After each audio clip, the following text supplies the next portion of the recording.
నాన్న అధ్యక్ష. Request LA minister Sridhar Babu గారు. అధ్యక్ష, గౌరవ ముఖ్యమంత్రి గారు ప్రవేశపెట్టిన సంతాప ప్రతిపాదన బలపరుస్తూ ఈరోజు మన అందరికీ కూడా సుపరిచితులు, ప్రత్యేకంగా నాకు చాలా దగ్గర వ్యక్తిగా ఒక అన్నగా మరి మాగంటి గోపీనాథ్ గారి అకాల మరణం చాలా దిగ్భ్రాంతిని కలిగించింది అధ్యక్ష. ఈరోజు వారు జూబ్లీహిల్స్ నియోజకవర్గానికి ప్రాతినిధ్యం వహించి మన అందరి సహచర ఎమ్మెల్యేగా ఈరోజు మన మధ్యలో లేకపోవటం కూడా చాలా బాధాకరం. మన అందరి హృదయాలను కూడా ఈ సందర్భం ద్రవింపజేస్తూ ఉంది అధ్యక్ష. గోపీనాథ్ గారు నేను చాలా దగ్గరగా వ్యక్తిగతంగా చూసిన వ్యక్తిని. వారికి ఆ రోజు తెలుగు యువత అధ్యక్షుడిగా ఉన్న సందర్భంలో వారి చిన్న తమ్ముడు మాగంటి రాజ్ కుమార్ అని నాకు చాలా దగ్గర మిత్రుడిగా, ఒక అన్నగా ఎల్లప్పుడూ కలిసి ఉండేవారం అధ్యక్ష. ఆనాడు వారి కుటుంబం అనుకోని పరిస్థితుల్లో మరి వారి తమ్ముడిని, గోపీనాథ్ గారి తమ్ముడిని కోల్పోవటం, ఆనాడు వారి కుటుంబం కోల్పోయిన నేపథ్యంలో చాలా సంవత్సరాలు కూడా వారు ఆ కుటుంబం కోలుకోలేకపోయింది అధ్యక్ష. మరి అమ్మగారు, మరి ఇద్దరు అన్నలు, ఆ కుటుంబం అంతా కూడా చాలా బాధతో, హృదయంతో అనేక సంవత్సరాలు కూడా గడిచిపోయిన తర్వాత చాలా సంవత్సరాలు రాజకీయంలో ఉండి తెలుగు యువత అధ్యక్షుడిగా అనేక సంవత్సరాలు పనిచేస్తూ అనేక సందర్భాల్లో ఇప్పుడు పెద్దలందరూ ఉన్నారు ఇక్కడ, శ్రీనివాస్ యాదవ్ గారు కానీ, వారి సహచరుడిగా అనేక సంవత్సరాలుగా ప్రతి సందర్భంలో కూడా టికెట్ గురించి ప్రయత్నం చేసేవారు. కానీ రాజకీయం అంటే అందరికీ తెలుసు అధ్యక్ష, ఎప్పుడు ఎవరికి ఏ విధంగా అవకాశం వస్తుందో మన చేతిలో లేదు.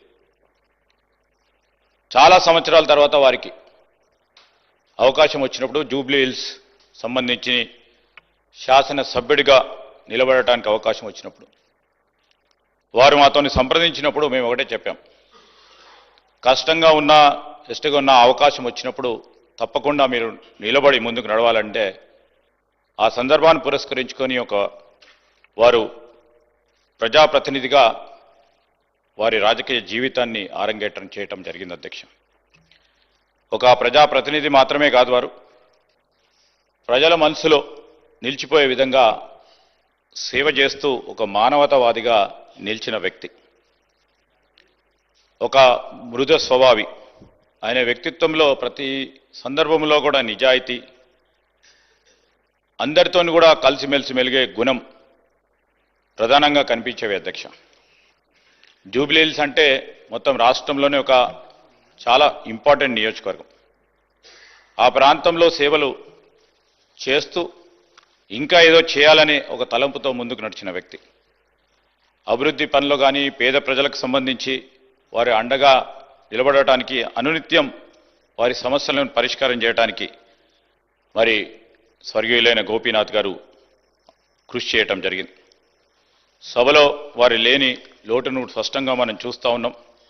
మరి ఈరోజు జూన్ 2, 1963 హైదరాబాద్లో హైదర్గూడలో కృష్ణమూర్తి మరియు మహానంద కుమారి దంపతులకు జన్మించిన గోపీనాథ్ గారు మరి 4 దశాబ్దాల పైచిలకు ప్రజాసేవలో, పార్టీలలో చురుగ్గా పనిచేసి పాల్గొన్నారు అధ్యక్ష. 1383లో ఉస్మానియా విశ్వవిద్యాలయం నుంచి BA పట్టభద్రుడై మరి 3 సార్లు జూబ్లీహిల్స్ నియోజకవర్గానికి ప్రాతినిధ్యం వహించిన గోపీనాథ్ గారు 1983లో వారు తెలుగుదేశం పార్టీని స్థాపించిన సందర్భంలో ఒక యువకుడిగా వారి రాజకీయ ప్రస్థానాన్ని ప్రారంభించి 85 నుంచి 92 వరకు తెలుగు యువత రాష్ట్ర అధ్యక్షుడిగా పనిచేస్తూ అదేవిధంగా 87-88లో హైదరాబాద్ అర్బన్ డెవలప్మెంట్ అథారిటీలో కూడా డైరెక్టర్గా వారి పాలనా పరంగా తొలి అనుభవాన్ని మొదలుపెట్టారు అధ్యక్ష. మరి 88 నుంచి 93 వరకు వినియోగదారుల ఫోరం అధ్యక్షుడిగా, టీడీపీ హైదరాబాద్ జిల్లా అధ్యక్షుడిగా వారు బాధ్యతలు నిర్వహించారు.